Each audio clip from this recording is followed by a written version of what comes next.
Hi everyone, welcome to another session, Java session.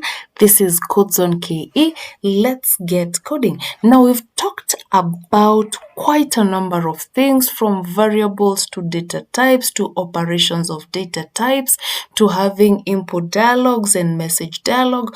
All these that we've already done. In case any of these sounds unfamiliar, kindly go back to the previous videos and you're able to watch. So today we are going to still do input, but we're not going to use input dialogue anymore. I want you to imagine you're developing an application, a real life application, where you have to do close to 10 data entries. So you keep on having, like, you have to declare 10 input dialogues for them to keep on popping up for the client to enter.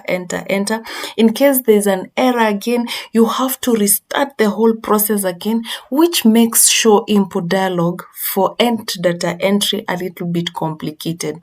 So today we are going to do a little bit deeper, but most of the things you're going to explain along the way. So one, we're going to create a swing framework, a Java swing that you're going to use JFrame, and you're going to have data entries using something we call the text field. So follow me on how to create a new class. This time you're not going to use the normal class, the normal way we do, or rather we create new classes. So follow me.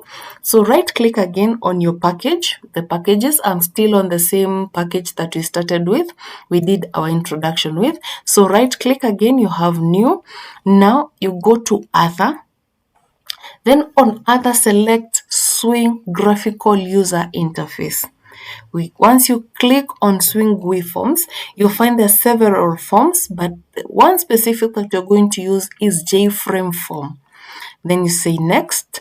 The frame form, give it a name.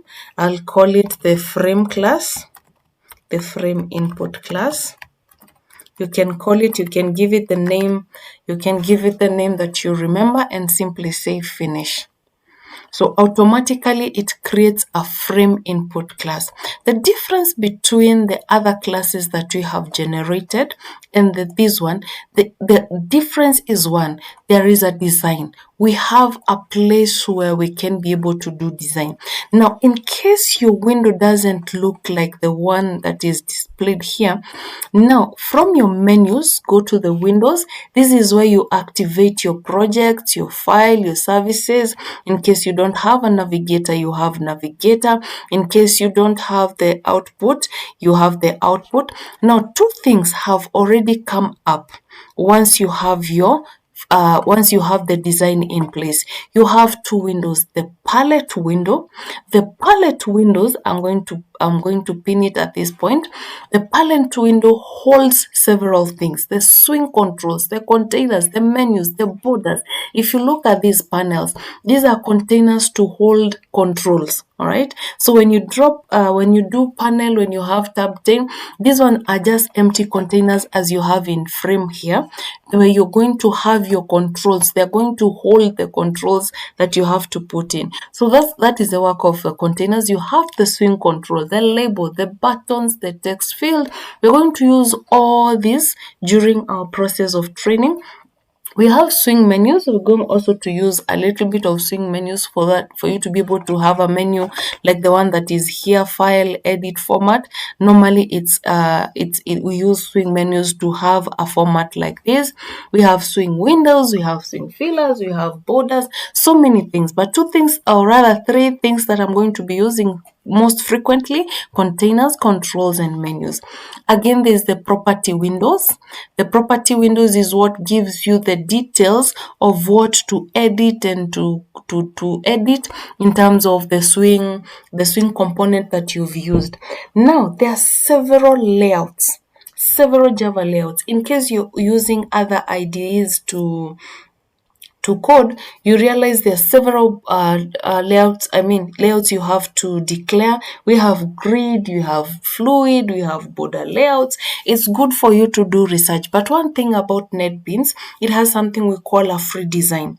A free design enables you to be able to freely drag and drop. Simple. You're able to drag and drop your data, your components to your containers. All right, drag and drop and everything is done. Again, if you go at the source code, you realize I normally delete the top comments.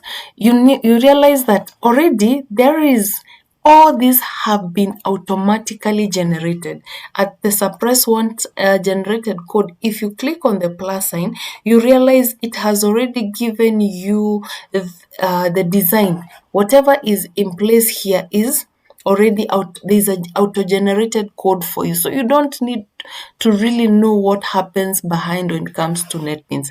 So we're going to find the area of a rectangle. So we need length, width, and a button. Once you click the button, it shows you the area of a triangle is whatever you've received from length and width. So for today's class, you're going to do graphical user interface of dragging and dropping all the controls that we need.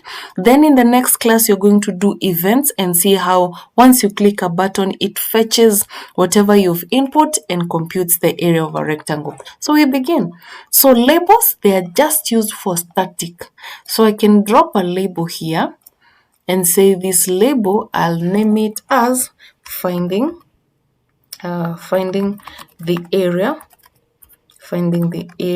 of a rectangle. Okay, so once you do this, you realize this is static text. It doesn't change anything. If you click on it and go to properties, this is where you can change a lot of things. You can change the background color and decide I want a quite a shouting color. Now you'll see the color once we run the application. Again, click on the label and you have the properties. I can change the font size. If you click on the three dots at the corner, it gives you now a pop-up where you'll be able to edit the kind of font you want. I love Times New Roman, I want bold, and I want the font size to be 18. Okay, this one automatically shows. All right. Then we have, I can be able to expand, reduce, depending on how I want it to be. I can have a label again and say this label is just to tell the user to enter the length, okay? And I can have the drag and drop. The beauty about NetBeans is once you start placing it, it automatically even tries to place it to you at the right place, okay? So again, you have enter the width. You can drag and drop it however you want. And again, I need fields to entry, so I'll use the text field again. Now, for you to be able to edit anything in terms of field, in terms of buttons, in terms of label, you simply press on your space and then backspace. It deletes and writes whatever you want to write. Again, it is space and backspace, as simple as that. Then you have your text field again. I drag it and drop it where I want it. I want it to be at this place. Once I expand it to where I want it, again, space and then backspace. It's as simple as that. If I want to change the height, say for example, I need to change this height here. You double click on it and say 40. Now there's a difference. If I do this and I say I tick on resizable, this is what happens. When I run, right click on it and run, I need you to check one thing. So when you're doing for spacing, this is what you'll be having. You realize now you have a frame. Once you expand your frame, once you say this is resizable, it expands as the screen expands. All right. Now let's do this. If you double click on it and untick the resizable and say okay, again right click and run, you realize once you have your J-frame and expand it, sorry.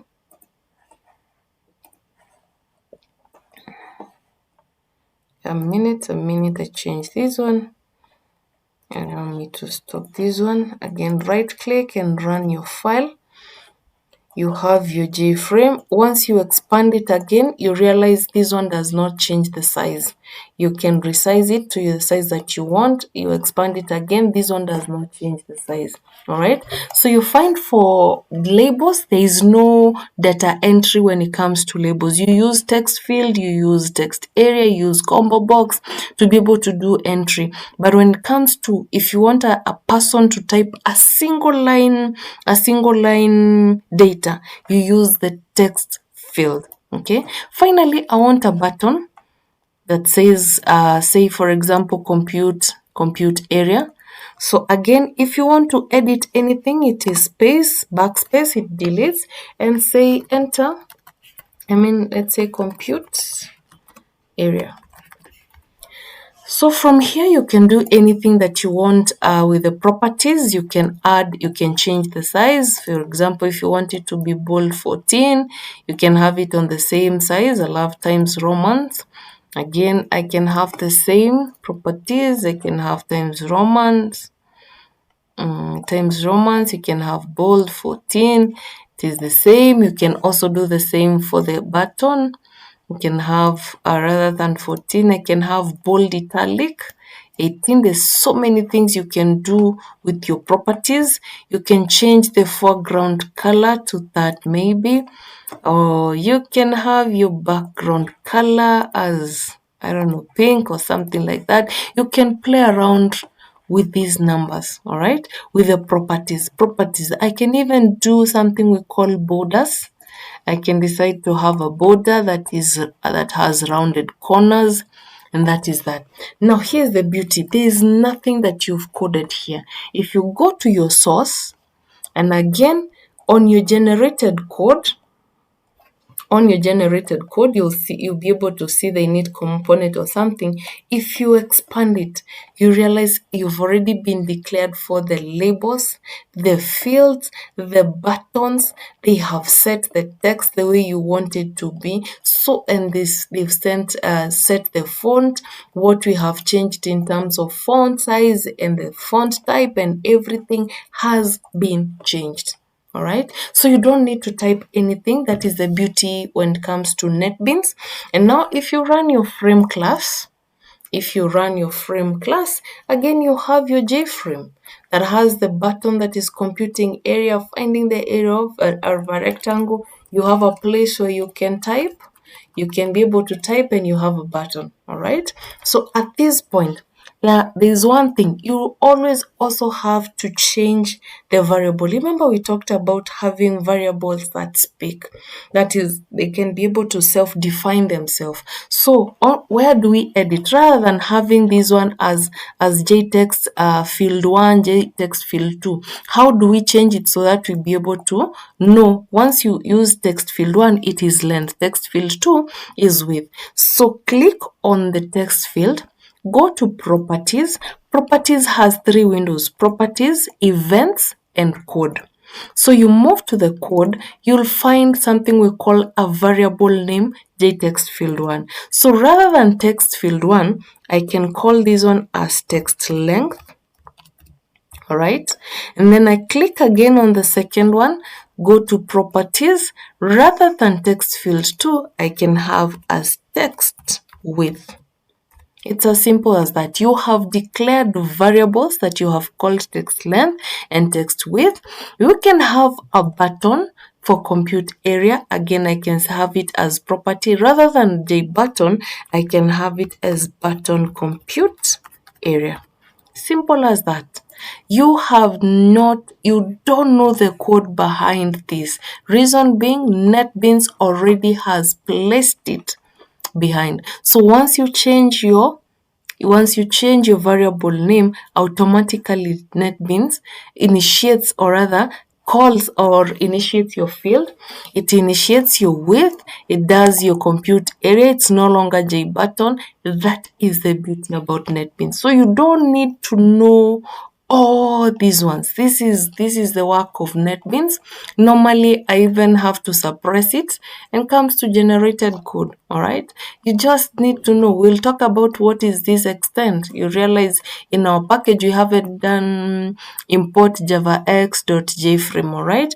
Rather than we have extended jframe. So we're going to talk about inheritance and now explain what this extend is all about. So for your input today, all you need to do to know, we have declared a class. We have generated a class that is from a swing framework that you're calling JFrame. Inside we have drag and dropped the swing control, just the labels and the labels and the text field. This is the labels. These are the labels. They are very static. There is no data entry that can happen with the labels. And also we've done text field.